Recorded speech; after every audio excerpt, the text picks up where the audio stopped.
fully resource the work. Because that's the only thing I think with what God has given you. That is the only thing that can stop you and stop what God is doing in this from having the spillover impact that it needs to have in an urban America, which is just I'm not even sure if we are, even as pastors, aware of the critical time that we're in. Culture's not coming back. Right. Right. And so we can spend our time reminiscing about the way things used to be. Culture's not coming back. The church is not at the center of culture. We are not in Jerusalem. We're in Babylon. And we're going to have to figure out what it means to be the church in Babylon. But anyway, to answer your question, I would say I'm a discipler. That would be... You're going to drop that.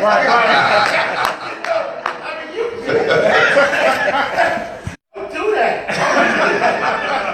Do you understand how huge what you just said? Yeah. That is the most painful statement that we need to hear. It ain't coming back. It's not. Go ahead. So I'm a discipler. That would be the word that I would use. That is the framework through which I see pastoring. So I see discipler as calling, the pastoral ministry, the role through which I carry that out, and local churches being the environment and the spaces where that takes place for people. So everything for me, whether the church is a delivery system. Gunn said something years ago. It was so long ago. It may have been like at an Eagles gathering or something with Donald Hilliard. He said, God's given me a vision, and the vision is so enormous, I need a church to carry it out. Wow. Wow. Right? So it's really a different kind of, it's like an upside down ecclesiology in a sense. And that's the way I kind of look at it. I'm a discipler. And whether it's leading transformational churches, whether it's creating transformational content, or whether it's doing transformational coaching, those are like the delivery systems, the transportation systems through which I kind of carry out what I feel like God's called me to do and who He's called me to be. Okay. Yeah.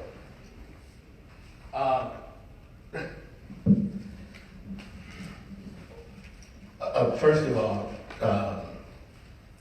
just real honestly, I'm overwhelmed by what God has done these 2 days. Vision is scary because it's never certain in the mind of the person it's given to. What makes vision so unnerving is you're asked to start at the beginning. You don't get a chance to start at the end. And I know that sounds almost like Chris, like a contradiction, right? But you literally start at the point that you can't always explain it to people as to what it's supposed to be. You just know it's supposed to be. And so I'm overwhelmed who trust you and you trust become less as you grow older. That there are people I can trust. And it just blows me away. And I think that's where my understanding of church is. You know, it's funny, when I was a younger preacher, I wanted church to measure up to my picture of it. And that oftentimes meant crowd and cash. Now I want church to measure up to what Jesus says. And that has to do with sacrifice and accountability and obedience and the impacting of the earth. I believe that today's church, and what you just said about culture's not coming back, just shook me at the core. It did. It was an epiphany that I wasn't really ready to acknowledge. So now I have to rethink some things. Because maybe I'm trying to fix something that don't think it's broke. And maybe the rejection of my voice in certain circles is because I think I can say it to them the way I said it to them. And let me tell you the picture that was in my head, Darren, when you said that. When Alexis was born, I would walk, I would scream across the house, "Come here," and she would come. Taylor now lives, we now live in a little bigger house, and Taylor's upstairs, and I can't scream to get her, so I have to text her. Wow. I've had to change how to go get her. Wow. Wow. Because it's too big for me to use an old model. Man. Wow. Wow. And sometimes I hate I have to text her. So maybe I need you and we need you because you're the guy who's figured out how to be black and be with them. Because you ain't stopped being black. You ain't stopped leading an African American church. But you figured out how to bridge relationships. So you're one of the purest guys out here because you ain't mad at nobody. See, we mad at everybody. And I love you because you won't let me because it ain't coming back. Wow. God, I hate you told me that today. Spiritual, but that almost brought a cuss out. that almost got a 4-letter word from me. It ain't golf either.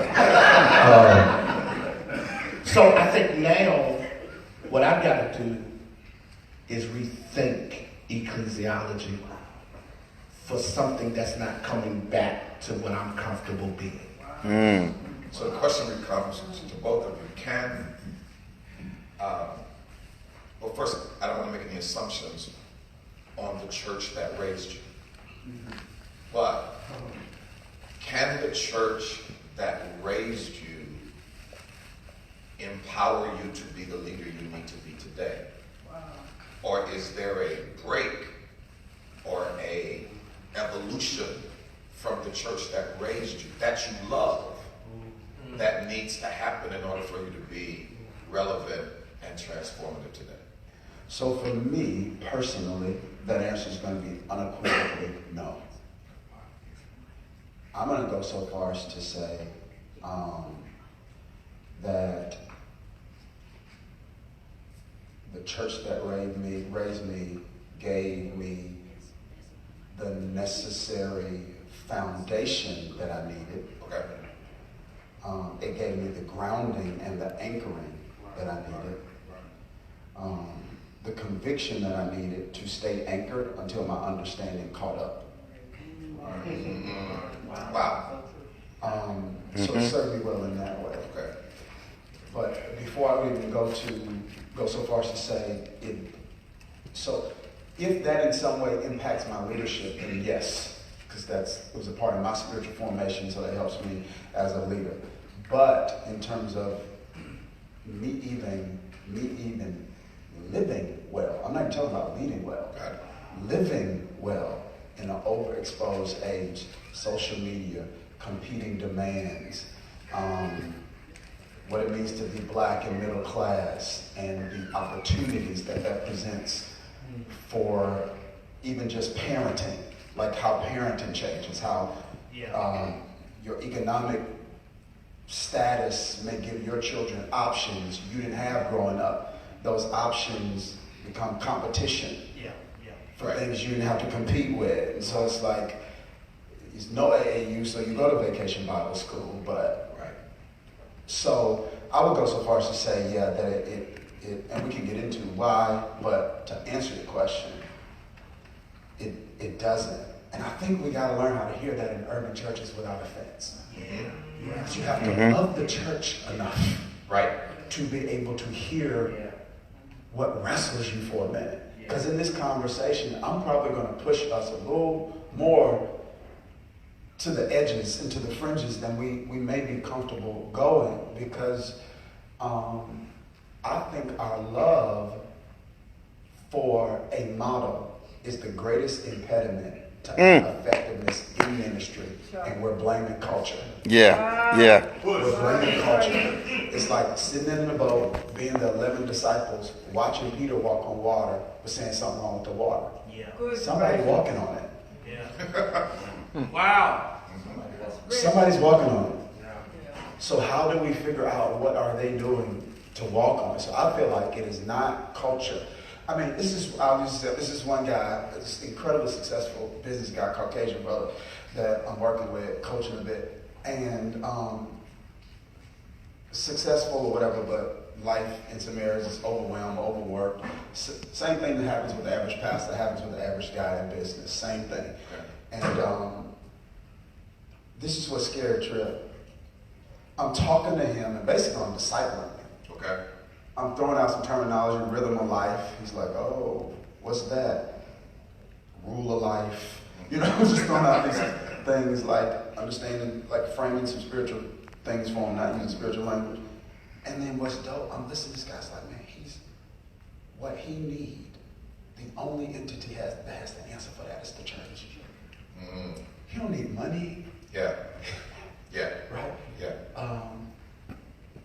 The only place that's rich where he's poor is the church. Yeah. But I'm struggling because I can't think of a safe one to send him to. He's so fragile, I think I'd rather have him with me for a minute. Yeah. So that's kind of where I am, just church in general. Now, you know, it's something you just said. And, I need somebody here when I'm getting ready to say this. And I need y'all to hear it because I want to go back to something you said, something you did in a very non-threatening way. You used modern day language or terms to speak to kingdom principles. Rhythm of life. Rhythm of life. My mom called it flowing with the Holy Spirit. Yes. Mm-hmm. Yeah. I think a part of why you excitingly, awkwardly frustrate me